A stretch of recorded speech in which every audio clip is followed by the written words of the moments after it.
Pastores, o caso dessa preciosa irmã, né? Ficou muito claro, ela batizou, ela chegou num dia anterior, ela ainda tinha aquela dúvida se ela estaria preparada ou não, pela pressão, pelo convite que foi feito, ela ainda assim cedeu, fez o batismo. Ficou um tempo na igreja, se desviou, passou mais um outro tempo, voltou para Cristo, mas ainda assim ela não consegue entender que está bem, ou até que se Deus quer que ela trabalhe, porque ela não consegue se envolver. O que a gente pode dizer para ela? Olha só, amada irmã, uma questão importante, eu vi você assim, enfatizou muito essa questão, aliás, de ter passado pelas águas, assim, de uma forma meio contrária. Deu para subentender que talvez, por você ter sido batizada meio assim, a força, né, constrangida, talvez isso tenha afetado o seu distanciamento do Senhor. Eu entendo que isso não tem muito a ver, não.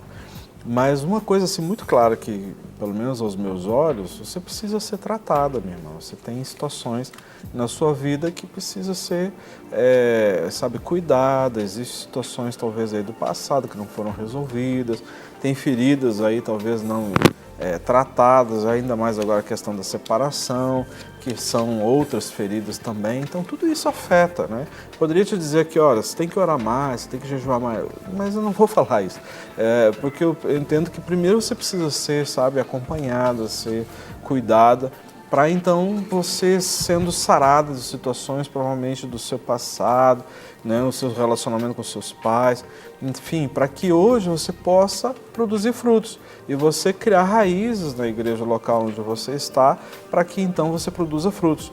Né? Mas para a gente produzir um fruto bom, as raízes têm que ser boas. Né? Então, se existem aí situações não resolvidas, não tratadas na sua vida, faça isso. Busque ajuda, nós estamos aqui nos colocando à disposição, né? Independente do ministério que você faça parte, qual a placa denominacional que você pertença, isso não tem problema, você pode nos procurar, né? Tá passando aí os nossos telefones de contato, o nosso endereço da Clínica da Alma, que você pode ir lá nos visitar das 9 até as 18 horas, está aberto para você ir lá, preencher um questionário e aí a gente vai chamar você para ser atendida. Com o maior prazer a gente vai querer fazer isso. Rogério, no caso desta irmã que nos ligou agora, num caso importante, não é? A escola de restauração para ela seria uma boa? Ótimo, a escola seria ótima, né? Porque assim, a gente diz para a pessoa ir lá, procurar e preencher um questionário para ser atendida. Mas a escola já é um excelente instrumento, porque muitas vezes as pessoas assim, não, eu estou precisando ser tratada, precisando ser acompanhada. Mas a escola é um instrumento que, pela graça do Senhor, tem sido usado para quê? Para que cada encontro, não é? Ou seja, as aulas são sempre segunda e terça. Ou você pode escolher a turma à tarde ou escolher a turma à noite. Então, cada dia é um tema que é abordado. Por 2 horas é ensinado sobre aquele tema, ou seja, os problemas e como solucionar. Então, ao mesmo tempo, a gente já vai se encontrando nisso. Aí, no final de cada aula, existe oração, ministração. Então, já é uma forma de você já vai aliviando a bagagem, né, como a gente diz. Então, no outro dia, você tem uma outra aula de um outro tema, de um assunto, por exemplo, sobre rejeição, né, sobre questão de abandono. Enfim, são vários temas. E é uma forma da pessoa sendo ministrada, ela vai retirando já esses fardos antigos e, ao mesmo tempo, muitas pessoas, Sérgio, vão se encontrando e, de repente, vão entendendo, puxa vida, eu acho que eu estou agora entendendo o meu chamado dentro do ministério, dentro do corpo de Cristo. Eu estou sendo, assim, entendendo que eu estou sendo vocacionado para ajudar outras pessoas, para orar pelas pessoas, para amar pelas pessoas, para perdoar as pessoas que talvez foram usadas para te ferir ou te machucar. Né? E que normalmente geram esses bloqueios todos aí. Todos esses. É isso aí. Agora, antes também, uma outra participação da Patrícia Fernandes, do bairro Monte Castelo, em Contagem. Ela pergunta assim, quando não existe mais amor entre o casal, o que fazer?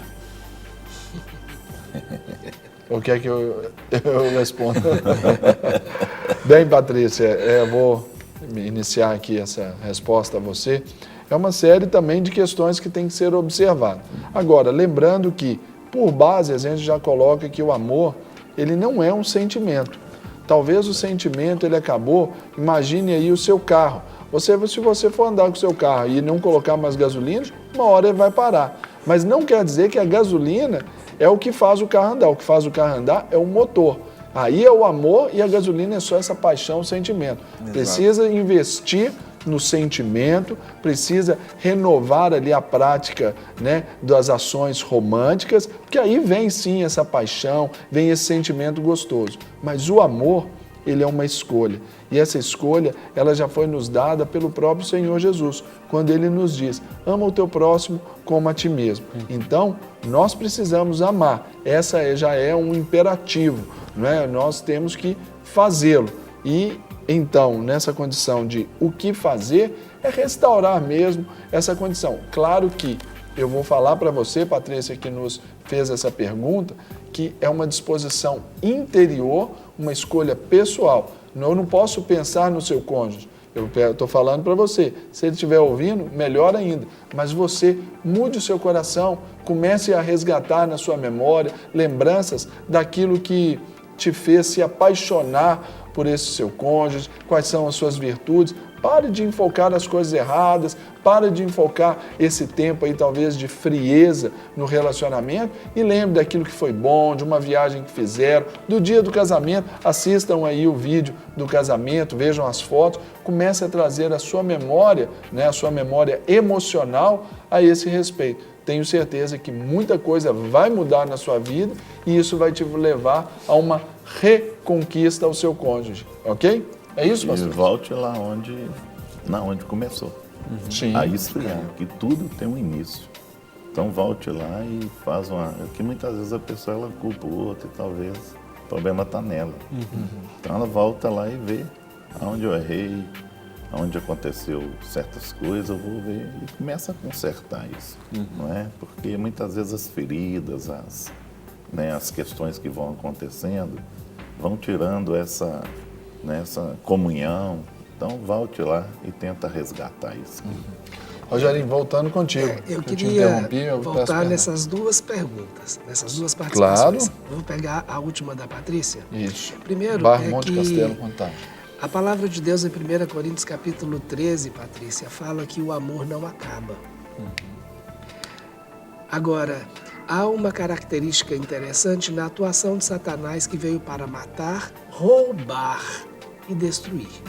Então, uma das coisas que eu entendi é que se ele não acaba, por que ele desaparece? Por que eu não sinto? Então, é porque muitas vezes nós permitimos que ele seja roubado.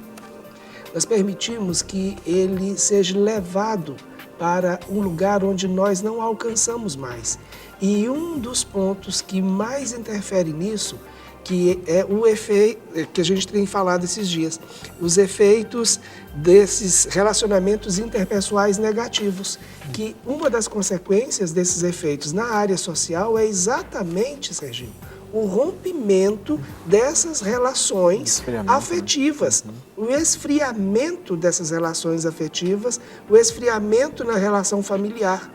Então, se eu não mantenho esse nível de relacionamento satisfatório, se eu permito que a mentira venha chegando, que a falta de fé que sustenta o amor se estabeleça, entendeu? Que a desconfiança comece a reinar. Então, esses relacionamentos, eles vão se esfriando e aí, quando ele se esfria, eu estou praticamente permitindo que Satanás entre e roube aquilo que é o meu sentimento, que é o amor.